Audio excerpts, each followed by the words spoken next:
So Jessica's got a question for us. She said, do you have any suggestions for me? This is my first year homeschooling. I'm homeschooling 10th, 9th, 5th, and 2nd, first kindergarten and pre-K. Wow, you were busy. Okay, so she's got 6, pre-K up through 10. Yep. Awesome, Jessica.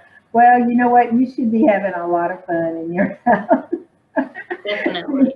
You know, and like I was saying about the mom who had the 5 kids that were 5 and under, you know, it's difficult if your mindset is we've got to do this and this and this, and then this is just interrupting. And the young kids are always interrupting. Right. You know, that's not, you can't do that. Oh, so for history, for example, you know, your kids, your older ones are going to have time to do their book work, to do their work. You know, they're 9th, 10th grade, and you have a 7th grader, I believe. So they can do that sometimes. But then there are going to be those times when you can get together and whatever it is they're learning about, play a game and let those little ones in. So, for example, we spun the globe once at our house, and my older son really wanted to learn about Africa. Now, he was only kindergarten that year. So, you know, I had a baby, 3-year-old, and a kindergartner, and then I had my older daughter. But she was doing her own thing, her high school stuff, you know. So he made sure that when it spun, he put his finger on Africa. So they got out all their animals. We ended up with a tent in the living room and all the animals and camping out and reading about things, and then they would play, right? And the play would just be amazing, like they were really there. And then the hallway was the Nile River. One of the back bedrooms was Egypt, where we did pyramids and everything. We spent an entire week playing. That's what we did. Reading books, playing, making things. Well, at the end, my son dictated to me. He wanted to write down my adventures in Africa. And he could write very well, right? So I wrote it down, he copied it, and when my mother-in-law came for Christmas, she could not believe it. Now, she taught in the public school system for years till she retired, and she said, I cannot get my junior high kids to write like that.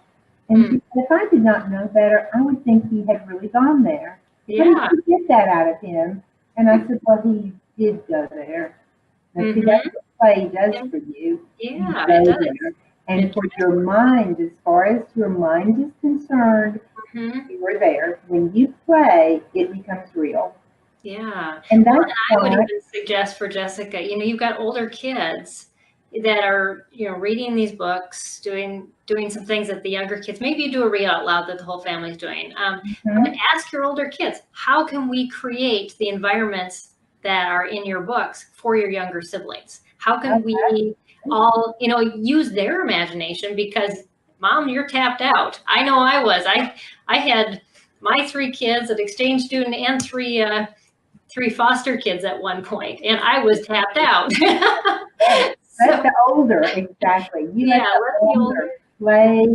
Let them dictate their stories, and then they're still writing, they're editing, you know, they're doing all of these things, and yet your younger kids are being able to play even more and get involved in the process. They aren't in the way, they're part of the learning process as well.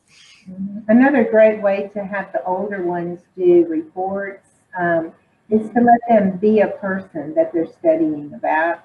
Let them dress up like that person, and they are that person.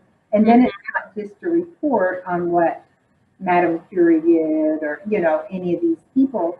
It's them. So they're dressed up and they're saying, you know, Jane Goodall, you know, I went to Africa and I did this and I, you know, so that's great. It's kind of like live puppets, you know. And you could even tell your younger kids, I'm thinking back to Jessica again, you can even tell your kids, we have a very special guest coming to our house today. And, you know, and just put on a performance, you know, they work on acting skills, they work on the reporting skills. It's so many things you can involve in that, and just playing. Absolutely. And it takes the pressure off Mom. Because lots of moms I talk to say the same thing that you said to me, Peggy, like, oh, I can't really think of all those things, and oh, it's just, but you know, kids can know. So Mm-hmm. you let them plan it out. You let them decide a lot of this stuff. And not only is it going to be so fun and entertaining for Yeah, everyone, and it's going to be teaching them speech skills and all this exactly. kind of stuff. Mhm. But, you know, but they're going to retain it. They're going to You know? retain it, and their self-confidence is going to go up